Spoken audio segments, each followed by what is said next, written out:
अस्सलाम वालेकुम बच्चे, कैसे हैं सब लोग? होप सो सब ठीक होंगे। आज हम 10th क्लास की केमिस्ट्री चैप्टर 18 का टॉपिक देखेंगे, reaction of an acid with an insoluble base. असल में ना ये बेसिकली हमारे पास जो मेन टॉपिक था ये वाला था, preparation of the soluble salt. हम साल्ट बनाना चाह रहे हैं। पहले हम लोगों ने कहा था कि आप जो है ना वाटर सॉल्युबल एसिड को वाटर सॉल्युबल बेस के साथ मिलाएंगे तो किस तरह से हमारे पास रिएक्शन होगा और सॉल्ट आएगा। यहाँ पे सिर्फ एक चीज़ हम देख रहे हैं कि हम लोगों ने अब यहाँ पे तो एसिड लेना है, लेकिन इनसॉल्युबल बेस लेनी है, मतलब बेस ऐसी लेनी है जो पानी में हल ना हो। ठीक है, तो हमारे पास किस तरह से हम साल्ट बनाएंगे, क्या उसके स्टेप्स होंगे, उसको डिटेल में देखते हैं। तो सबसे पहले तो कहता है this is also neutralisation reaction. Neutralisation reaction मुझे ऐसा रिएक्शन होता है जिसमें आप एसिड और बेस को जब मिलाते हैं तो वो ना तो वो एसिड रहता है ना वो बेस रहता है, बल्कि एक साल्ट बन के हमारे पास आ जाता है। तो कहते हैं ये न्यूट्रलाइजेशन प्रोसेस है, मतलब हम एसिड भी नहीं रहेगा बेस भी नहीं रहेगा, लेकिन जब दोनों को मिलाएंगे तो हमारे पास एक साल्ट आ जाएगा। Reaction between the soluble acid and insoluble base. हमने एसिड कौन सा लेना है, सॉल्युबल लेना है, और बेस कौन सी लेनी है, इनसॉल्युबल लेनी है। हमारे पास सॉल्युबल का मतलब होता है जो पानी में हल हो जाए। सॉल्युबल को इस तरह से बोलते हैं जब उसको पानी में हल किया जाता है ना, तो आपके पास उसका कोई ज़रात आपको पानी में नजर नहीं आ रहे होते। जैसे आप घरों में नमक इस्तेमाल करते हैं, नमक को पानी में हल कर दें तो आपको किसी किस्म का कोई चीज़ नजर नहीं आती, तो वो होता है सॉल्युबल। इनसॉल्युबल का मतलब होता है जब आप उसको हल करते हैं ना तो आपके पास हल्के हल्के या तो पानी के अंदर आपके पास उसके पार्टिकल्स नजर आ रहे होते हैं, या फिर जो है ना कुछ पार्टिकल्स नीचे बैठना शुरू हो जाते हैं, तो इसका मतलब है इनसॉल्युबल होता है। तो आपने सॉल्युबल एसिड लेना है, मतलब जब उसको हल करेंगे पानी में तो वो आपको उसके ज़रात वगैरह नजर नहीं आएंगे। और आपने बेस कौन सी लेनी है, इनसॉल्युबल। द इनसॉल्युबल बेस में be an appropriate metal oxide. ये कोई भी मेटल ऑक्साइड हो सकती है, जो आप बेस ले रहे हैं ना हमारे पास, वो कोई भी हो सकती है, मेटल ऑक्साइड हो सकती है, मेटल कार्बोनेट भी हो सकती है, या मेटल हाइड्रोक्साइड भी हो सकती है। हम लोग मोस्ट कॉमनली तो ये बात करते हैं कि कोई भी ऐसा कंपाउंड जिसमें हाइड्रोक्सल ग्रुप OH ग्रुप होता है ना, तो वो हमारे पास क्या होता है, वो बेस होता है। कहते हैं आप यहाँ पे कोई सी भी बेस ले सकते हैं, आप मेटल ऑक्साइड की भी ले सकते हैं, आप मेटल हाइड्रोक्साइड भी ले सकते हैं, या मेटल कार्बोनेट भी ले सकते हैं। ठीक है, तो ये कुछ उसके कह लें। हम बेस को जनरलाइज करवा देंगे, हम हर उस चीज़ को बेस बोलेंगे जो एसिड के साथ मिलकर आपको साल्ट बना दे। तो कहते हैं यहाँ पे हम बेस के तौर पे मेटल हाइड्रोक्साइड को भी यूज़ कर सकते हैं, मेटल कार्बोनेट को भी इस्तेमाल कर सकते हैं, मेटल ऑक्साइड को भी इस्तेमाल कर सकते हैं। ये जनरलाइज कर दिया। अब कोई सी भी मेटल ऑक्साइड को भी मेटल कार्बोनेट या कोई भी मेटल हाइड्रोक्साइड जो है वो हम लोग उसको यूटिलाइज कर सकते हैं। The acid and insoluble base are selected depending upon the salt to be prepared. वही मैंने आपको अगेन बता दिया कि हम लोग कौन सी एसिड या बेस इस्तेमाल करेंगे वो डिपेंड करता है कि आप साल्ट कौन सा बनाना चाह रहे हैं। जैसे प्रीवियस टॉपिक में मैंने आपसे कहा था, फॉर एग्जांपल आप पोटाशियम नाइट्रेट बनाना चाह रहे हैं, तो मैं कोई ऐसी एसिड लूंगी या ऐसी बेस लूंगी जिसमें पोटाशियम हो और नाइट्रेट का ग्रुप भी मौजूद हो। तो मैं यहाँ पे पोटाशियम हाइड्रोक्साइड और नाइट्रिक एसिड ले रही हूँ क्योंकि इसमें पोटाशियम भी मौजूद है, नाइट्रेट भी। तो आप एसिड या बेस कौन सी लेते हैं ये डिपेंड करता है आप साल्ट कौन सा बनाना चाह रहे हैं। इसी तरह से अगर मैं सोडियम सल्फेट बनाना चाह रही हूँ तो मैं कोई ऐसा एसिड या साल्ट लूंगी जिसमें सोडियम भी मौजूद हो और सल्फेट भी। तो मैं यहाँ पे सोडियम हाइड्रोक्साइड बेस ले लूंगी और सल्फ्यूरिक एसिड यहाँ पे मैं एसिड ले लूंगी, क्योंकि यहाँ पे ये सल्फेट मौजूद है और यहाँ पे सोडियम है। तो यहाँ पे इसी चीज को कह रहे हैं कि आप कौन सा एसिड लेंगे या कौन सा बेस लेंगे ये डिपेंड करता है आप साल्ट कौन सा बनाना चाह रहे हैं। और साल्ट कब बनता है, जब भी कोई एसिड जो है वो रिएक्ट करता है किसी भी मेटल के साथ, मतलब मेटल ऑक्साइड भी हो सकता है, मेटल हाइड्रोक्साइड भी हो सकता है, मेटल कार्बोनेट भी हो सकता है। मतलब किसी बेस के साथ जब रिएक्ट करेगा, बेस कहते ही उसको है, मुझे जब वो एसिड के साथ रिएक्शन करे तो आपको साल्ट बना कर दे दे। तो ये मेटल हाइड्रोक्साइड लेंगे तो वो भी जब एसिड के साथ रिएक्शन करेगी तो वो भी हमें साल्ट बना देगी, तो ये भी हमारे पास बेस है। मेटल कार्बोनेट जब भी वो भी एसिड के साथ रिएक्शन करेगी तो आपको पास साल्ट बना देगी। तो ये सारी बेसिस के तौर पर इस्तेमाल की जा सकती हैं। ठीक है, आगे कहते हैं हमारे पास ना like this method of involves the mixing of the selected base with the selected acid are the metal with constant stirring to ensure that the acid has fully reacted with the base are the metal। अच्छा, वो आगे procedure बता रहा है कि आपने reaction किस तरह से करवाना है। आपने जो बेस ली है, सिलेक्टेड बेस और सिलेक्टेड एसिड लिया है, आप क्या करें, एसिड को मिक्स कर दें किसके साथ, बेस के साथ। और मिक्स करते हुए आपने मुसलसल उसको हिलाना है ताकि वो काफ़ी हद तक उसके अंदर मिक्स हो जाए। The insoluble base or the metal should always be added। कहते हैं जो आपने insoluble base लेनी है, insoluble आपने कोई भी मेटल लेनी है, आपने उसको एक्सेस में लेना है, ज़्यादा क्वांटिटी में लेना है, सो दैट कि all the acid present has, ताकि जो सारा का सारा एसिड है वो उसके साथ रिएक्शन कर जाए। क्योंकि हमने तो ये कहा ना इंसॉल्युबल बेस है, तो हम इसको क्या लेंगे, ज़्यादा क्वांटिटी के साथ लेंगे, तो जितना भी एसिड फिर हमने लिया होगा वो सारा का सारा उसके साथ रिएक्शन करे। Filter the mixer to remove the excess amount of the base or the metal. फिर आप उसको फिल्टर कर लें जब दोनों रिएक्शन हो जाए और हमारे पास इवेपोरेट कर दें to get the saturated solution, और उसको कूल डाउन करवा लें when the pure like crystals of the salt start appearing, जब आपके पास क्रिस्टल्स बनना शुरू हो जाए तो आप उसको फिल्टर करवा लें और उसके बाद उसको ड्राई करवा लें। मतलब ये हमारे पास ना प्रोसीजर कुछ जस्ट लाइक ना, ये यहाँ पे एक ओवरव्यू दिया हुआ है कि हमारे पास जैसे आपने कोई भी मेटल ऑक्साइड लेनी थी या मेटल कार्बोनेट लेना था, कोई मेटल हाइड्रोक्साइड लेनी थी, तो हमने यहाँ पे मेटल ऑक्साइड कॉपर ऑक्साइड ले लिया। आपने एसिड लिया सल्फ्यूरिक एसिड, उस सल्फ्यूरिक एसिड में आप इनसॉल्युबल बेस जो है हमारे पास जैसे कॉपर ऑक्साइड है उसको मिलाएंगे और साथ साथ इसको हिलाएंगे, मतलब ठीक है, इसको हिलाते जाएंगे तो साथ साथ मिलाते जाएंगे। इनसॉल्युबल है तो बच्चे वो नीचे बॉटम पे बैठना शुरू हो जाएगी, लेकिन फिर भी उसको मिक्स करने में काफ़ी हद तक रिएक्शन हो गया होगा। अब आप क्या करें, उसको फिल्टर आउट करवा लें, जो हमारे पास एक्सेस होगी ना बेस की वो ऊपर रह जाएगी, जो सोल्यूशन मिक्स हुआ होगा वो थोड़ा नीचे आ जाएगा। अब इसके अंदर हमारे पास कॉपर सल्फेट मतलब साल्ट भी मौजूद होगा, पानी भी होगा। अब उसको इस तरह से आप कह लें कि इस डिश में निकालें तो इसको हीट अप करना शुरू कर दें। जब हीट अप करना शुरू करेंगे उसके बाद उसको कूल डाउन करवा लें। कूल करवाएंगे तो हमारे पास इसमें से इस तरह से क्रिस्टल्स बनना शुरू हो जाएंगे। उसको अगेन फिल्टर आउट करवाएं और उसको बाद में ड्राई कर लें। तो ये प्रोसेस है। ये तो जनरलाइज का है कि मैंने कोई भी अगर हमारे पास मेटल ऑक्साइड है, लेकिन यहाँ पे वो स्पेसिफाई कर रहा है कि अगर मैं इस तरह से ये वाली मेटल्स लूँ, मैं या तो कॉपर हाइड्रोक्साइड ले लूँ या मैग्नीशियम ले लूँ या फिर कैल्शियम कार्बोनेट ले लूँ, जब मैं इसको डिफरेंट तरह के एसिड्स के साथ मिलाऊंगी तो हमारे पास जो है ना इस तरह के साल्ट्स बनेंगे। क्योंकि हमने कहा था हम बेस कोई से भी ले सकते हैं, हम कोई भी मेटल ऑक्साइड, यहाँ पे कॉपर हाइड्रोक्साइड हमने ली है, कॉपर हाइड्रोक्साइड ले सकते हैं, कोई भी मेटल कार्बोनेट ले सकते हैं, यहाँ पे कैल्शियम कार्बोनेट ली हुई है, यहाँ पे हमने सिंपली कोई भी मेटल ले सकते हैं तो मैग्नीशियम ली हुई है। जब उनको डिफरेंट हमने कह लिया उसके साथ रिएक्शन करवाया एसिड्स के साथ, तो हमारे पास साल्ट्स आ रहे हैं, साथ में कुछ ना कुछ हमारे पास पानी आ रहा है। तो इसके रिएक्शन अगर देखें हमारे पास तो ना ये सबके रिएक्शन उसी तरह से दिखाए हुए हैं। ये हमारे पास हमने मैग्नीशियम मेटल ली हुई है, यहाँ पे हमने कैल्शियम कार्बोनेट लिया हुआ है और यहाँ पे कॉपर हाइड्रोक्साइड, ये जो तीन है ना इन सबके रिएक्शन दिखाए हुए हैं। ठीक है, अगर मेटल जो ना मुझे वो इस तरह से स्ट्रिप्स के फॉर्म में, रिबन की फॉर्म में मौजूद होती है, ठीक है, ये सॉल्युबल नहीं होती। ये हमने क्या ले लिया, सल्फ्यूरिक एसिड ले लिया। जब इसको इसके साथ मिलाएंगे तो कुछ तो इसके साथ साथ इसको हिलाते जाएंगे, ठीक है, कुछ हल हो जाएगी, कुछ उसी तरह से हमारे पास मौजूद होगी। अब यहाँ पे इसी तरह से कैल्शियम कार्बोनेट अगर मैंने लिया, यहाँ पे हमने वो लिया है हाइड्रोक्लोरिक एसिड, यहाँ पे कोई एसिड लिया, जब इसको मिक्स करेंगे तो हमारे पास ये देखें मिक्स हो रही है, साथ में कार्बन डाइऑक्साइड जो है वो रिलीज हो रही है। मतलब रिलेशन ये यहाँ पे दिखा भी रहा है कि जब हम लोग कैल्शियम कार्बोनेट लेंगे एक तो साल्ट बनेगा, साथ में हमारे पास कुछ ना कुछ कार्बन डाइऑक्साइड रिलीज होगी। और जब हम लोगों ने यहाँ पे लिया था मैग्नीशियम ली थी तो यहाँ पे कुछ ना कुछ हाइड्रोजन रिलीज हो रही थी। तो यहाँ पे ये देखिए इसी चीज़ को बता रहा है कि जब हमने मैग्नीशियम रिबन को सल्फ्यूरिक एसिड में डाला था, जब आप इसको साथ साथ मिक्स कर रहे थे, एक तो सोल्यूशन बन रहा था, साल्ट बन रहा था, साथ में ना हाइड्रोजन जो गैस है वो यहाँ से निकल रही थी। इसी तरह से आपके पास कैल्शियम कार्बोनेट लिया, जब उसको आपने HCl में डाला, एसिड में डाला, तो हमारे पास यहाँ पे कार्बन डाइऑक्साइड निकल रही है। ठीक है, और यहाँ पे इसी तरह से आपने कॉपर हाइड्रोक्साइड जब उसको एसिड में डाला तो हमारे पास यहाँ पे कॉपर क्लोराइड मतलब साल्ट बनना शुरू हो गया।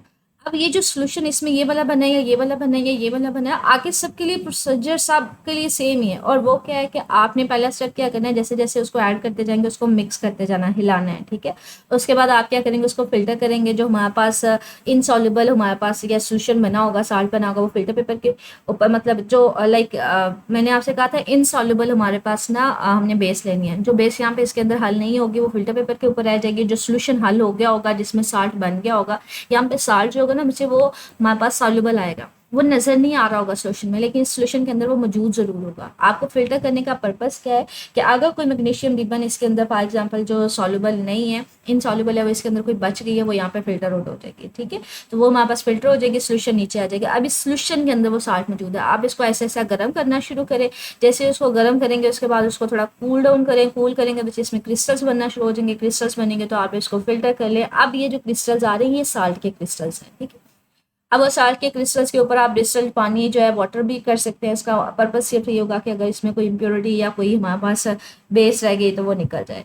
तो उसके बाद उसको ड्राई कर सकते हैं, या तो वैसे फिल्टर पेपर के जरिए ड्राई कर लें या फिर इसको ओवन में ड्राई कर लें। ठीक है, मतलब ये 6 से 7 स्टेप्स जो है ना ये हर एक के लिए कॉमन है। इसके लिए भी जब सोल्यूशन बन जाएगा, इसके लिए भी, इसके लिए भी। पहला काम आपने उसको हिलाते जाना है मुसलसल। दूसरा काम, अगर इसके अंदर कोई मेटल रह गई है, जैसे यहाँ पे मैग्नीशियम का कोई रिबन रह गया या फिर इसमें कैल्शियम कार्बोनेट की कुछ ज़रात रह गया है, वो फिल्टर आउट हो जाएंगे, मतलब बेस निकल जाएगी, बाकी सोल्यूशन सिर्फ आ जाएगा। बाकी ये सारे स्टेप्स वही है, ठीक है। तो ये प्रिपरेशन है कि आप कैसे इनको प्रिपेयर कर सकते हैं। तो ये पूरा टॉपिक था जिसमें हमने देखा कि आपके पास सबसे पहले तो वो बता रहा है कि न्यूट्रलाइजेशन होती क्या है। ये भी न्यूट्रलाइजेशन ही है कि जिसमें आप एसिड को बेस के साथ मिलाएंगे, ठीक है। आप इसमें बेस कोई सी भी ले सकते हैं। बेस उस चीज़ को बोलते हैं मुझे जो हमारे पास एसिड के साथ रिएक्शन कर रहे हैं आपको साल्ट देते हैं। आप इसमें मेटल ऑक्साइड भी ले सकते हैं, मेटल कार्बोनेट भी ले सकते हैं, मेटल हाइड्रोक्साइड, लेकिन बेस लेनी कौन सी है, जो इनसॉल्युबल हो, जो सॉल्युबल ना हो, ठीक है। आगे उसका मेथड बता रहे हैं, वो ऑलरेडी मैंने आपको डिस्क्राइब कर दिया। अच्छा, इसी टॉपिक से रिलेटेड ना मुझे ये एक्टिविटी है, कहते हैं prepare the pure crystal of zinc sulphate. तो आपने जिंक सल्फेट निकालना है, मतलब ये आपने साल्ट बनाना है।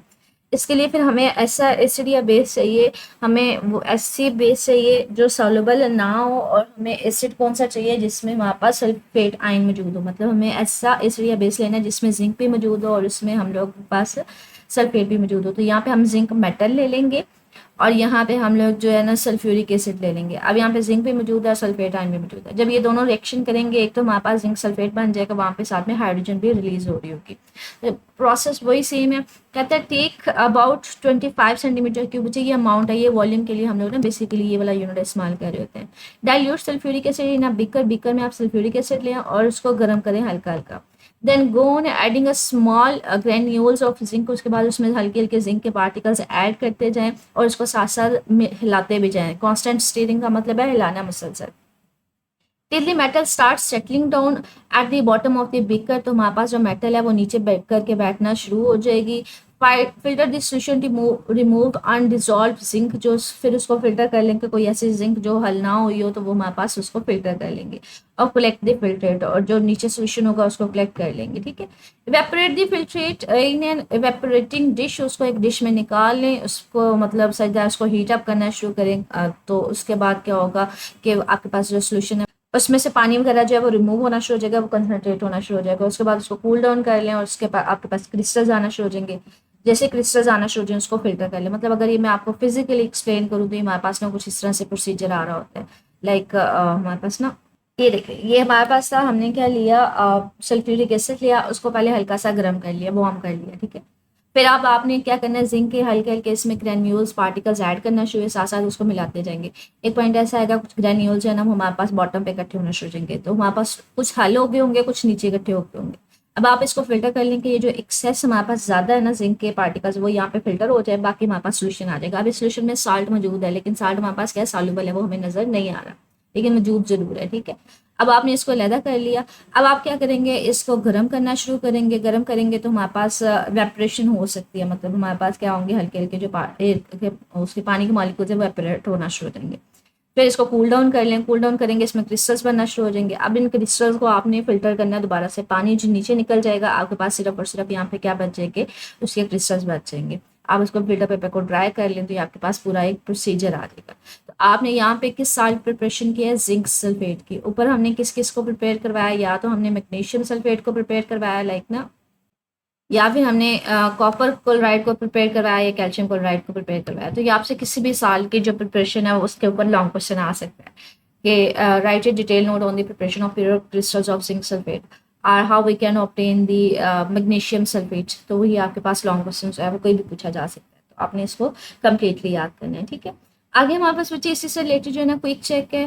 पहला शॉर्ट क्वेश्चन है, which salt of the barium and calcium are soluble in water. आपने साल्ट्स बताने हैं, बेरियम के और कैल्शियम के जो है वो कौन से सॉल्युबल होते हैं।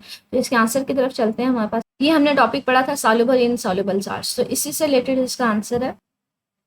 तो सबसे पहले बेरियम की बात करते हैं। तो बेरियम के साथ होते हैं बेरियम नाइट्रेट हमारे पास होगा और बेरियम क्लोराइड होगा। अच्छा, जब ये टॉपिक पढ़ा था ना, हमने कहा था जो नाइट्रेट होते हैं ना वो सारे के सारे ऑल मेटेलिक नाइट्रेट्स होते हैं, वो सॉल्युबल होते हैं। तो कोई सी भी मेटल हो, तो अगर मैं बेरियम के ले रही हूँ तो बेरियम नाइट्रेट मेरे पास क्या होगा, सॉल्युबल होगा। कैल्शियम नाइट्रेट भी फिर क्या होगा, सॉल्युबल होगा। तो सारे के सारे जो होते हैं वो सॉल्युबल होते हैं। अगर क्लोराइड में देखें तो हमने कहा था ज्यादातर जो होते हैं ना वो हमारे पास सॉल्युबल होते हैं। Same is true for most chloride. ज्यादातर क्लोराइड जो होते हैं वो सॉल्युबल होते हैं। सिर्फ कौन से सॉल्युबल नहीं होते, सिल्वर और लेड के। इसका मतलब है सिर्फ ये दो हमारे पास सॉल्युबल नहीं होंगे, बाकी सबके सॉल्युबल होंगे। इसका मतलब है हमारे पास बेरियम क्लोराइड भी सॉल्युबल होगा और हमारे पास दूसरा जो था वो कैल्शियम क्लोराइड भी सॉल्युबल होगा, ठीक है। तो ये हमारे पास दो हमने सॉल्युबल चार्ज लिख दिए बेरियम के और दो हमने लिख दिए कैल्शियम के। अगले शॉर्ट क्वेश्चन की तरफ चलते हैं, सॉरी क्विक चेक की तरफ चलते हैं। बच्चे वो हमारे पास है आज का टॉपिक सही है, how barium sulphate is prepared in the zinc in the laboratory. जैसे यहाँ पे हमने जिंक सल्फेट प्रिपेयर करवाया, हमने यहाँ पे मैग्नीशियम सल्फेट प्रिपेयर करवाया, कहते हैं आपने बेरियम सल्फेट को प्रिपेयर करवाना है। तो उसी तरह से हमारे पास ये साल्ट बता दिया हुआ बेरियम सल्फेट। अब आप एसिड या बेस ऐसा लेंगे जिसमें हमारे पास बेरियम भी मौजूद हो और सल्फेट आयन भी मौजूद हो। तो हम लोग यहाँ पे बेरियम क्लोराइड हमने ले लिया, यहाँ पे आप सल्फ्यूरिक एसिड भी ले सकते हैं, या यहाँ पे उसने सोडियम सल्फेट लिया हुआ। जब इन दोनों का रिएक्शन करवाएंगे तो हमारे पास क्या आ जाएगा, बेरियम सल्फेट आ जाएगा। ठीक है, तो इसी चीज़ को बता रहा है। अच्छा, यहाँ पे ना उस थोड़ा सा डिफरेंट वे बता रहा है, कहते हैं आप बेरियम सल्फेट प्रिपेयर करेंगे by process called the precipitation. अब ये है क्या, इसमें मेथड क्या है, कहते हैं अब आपने दो सॉल्युबल साल्ट लेने हैं। पहले तो हम एसिड और बेस लेते हैं ना, यहाँ पे ऐसा कोई एसिड या बेस नहीं है। एसिड हम यूजुअली उसको बोलते हैं जिसमें हाइड्रोजन होता है, बेस उसको बोलते हैं यूजुअली जिसमें हाइड्रोक्सिल होता है। ठीक है, अब यहाँ पे कहते हैं आपने साल्ट, हम भी देखें इसमें भी हाइड्रोजन नहीं है, इसमें भी हाइड्रोजन नहीं है, तो ऐसा तो इसमें दोनों में से कोई एसिड नहीं है। तो आपने ऐसे साल्ट लेने हैं जो सॉल्युबल है, ये भी साल्ट है ये भी साल्ट है, इन दोनों को मिक्स करवा दें। ठीक है, जैसे इन दोनों को मिक्स करवाएंगे तो हमारे पास एक नया साल्ट बन के आ जाएगा, वो क्या होगा, बेरियम सल्फेट होगा। ठीक है, और साथ में हमारे पास सोडियम क्लोराइड आ जाएगा। कहते हैं बेरियम सल्फेट फॉर्म में solid white precipitate because it is insoluble. कहते हैं ये हमारे पास जो बनेगा ना बेरियम सल्फेट, ये हमारे पास छोटे छोटे वाइट से प्रेसिपिटेट्स आना शुरू हो जाएंगे, क्योंकि ये पानी में सॉल्युबल नहीं होगा। फिर उसको मिक्सर को फिल्टर आउट कर लें तो हमारे पास ये रिएक्शन आ जाएगा। मतलब ये हमारे पास ना इसी रिएक्शन को दिखाया हुआ है, आपने साल्ट लिया वो बेरियम क्लोराइड का। ठीक है, इसमें आपने दूसरा एक साल्ट मिलाना शुरू कर दिया सोडियम सल्फेट का, इसको साथ साथ मिक्स करते जाएंगे। जैसे मिक्स करेंगे ना तो हमारे पास बेरियम सल्फेट के ना नीचे हल्के हल्के वाइट से प्रेसिपिटेट्स, उसके पार्टिकल्स इकट्ठे होना शुरू हो जाएंगे, प्रेसिपिटेट्स बनना शुरू हो जाएंगे। उसको फिल्टर आउट करेंगे, फिल्टर आउट करेंगे तो हमारे पास क्या होगा कि यहाँ पे अब ये हमारे पास बेरियम सल्फेट जो है वो इकट्ठा होना शुरू हो गया और नीचे यहाँ पे पानी निकल गया। ठीक है, या पानी कह लें, या हमारे पास जो बाकी का मिक्सचर होगा वो हमारे पास बाहर निकल जाएगा। आपका मेन कंसर्न क्या था, आप तो बेरियम सल्फेट लेना चाह रहे थे। अब इसको पानी डाल देते हैं कि अगर कोई इम्प्योरिटी कोई चीज़ रह तो नहीं गई, वो भी पानी के साथ नीचे आ जाएगी। अब ये हमारे पास क्या होगा, बेरियम सल्फेट, इसको ठंडा कर लें तो ये आपके पास प्रिपेयर हो जाएगा। ठीक है, तो आज का ये लॉन्ग क्वेश्चन था कि अगर हम लोग जिंक सल्फेट को प्रिपेयर करवाना चाहे तो कैसे प्रिपेयर करवाएंगे, या फिर अगर हम रिएक्शन करवाते हैं एसिड का भी देन इनसॉल्युबल बेस तो किस तरह से रिएक्शन होगा। ठीक है, तो इनसॉल्युबल बेस को हम बाद में पहले फिल्टर करेंगे, फिर जो सोल्यूशन आएगा फिर उसको हीट अप करेंगे, उसके क्रिस्टल्स बनाएंगे, वो सारा कुछ उसका प्रोसेस है जिसमें आपसे वो किसी की भी आपके पास प्रिपरेशन जो है वो पूछ सकता है। ठीक है, जैसे आपके पास बच्चे ये देखें डिस्क्रिप्टिव क्वेश्चन है, how are the salts prepared. आपने बताना है कॉपर क्लोराइड किस तरह से प्रिपेयर्ड होता है, कैल्शियम क्लोराइड और हमारे पास पोटाशियम सल्फेट। तो ये आज के टॉपिक में हमने कॉपर क्लोराइड और कैल्शियम क्लोराइड हमने ये इसकी प्रिपरेशन नहीं देखी, तो ये देखें इसकी प्रिपरेशन में हमने ये देखी थी कि आप कॉपर क्लोराइड को कैसे प्रिपेयर कर सकते हैं, कैल्शियम क्लोराइड को, और मैग्नीशियम सल्फेट, यहाँ पे आप पोटाशियम सल्फेट भी देख सकते हैं। ठीक है, तो इसके अकॉर्डिंगली इसको प्रिपेयर किया जा सकता है, मतलब ये सारा टॉपिक जो है इसके अंदर आ जाएगा। ठीक है, ये आपके पास जिंक सल्फेट अलग से लॉन्ग क्वेश्चन पूछा जा सकता है। मजीद इसमें कुछ पूछना हो मुझे कमेंट सेक्शन में पूछ लीजिएगा। ओके, अल्लाह हाफिज़।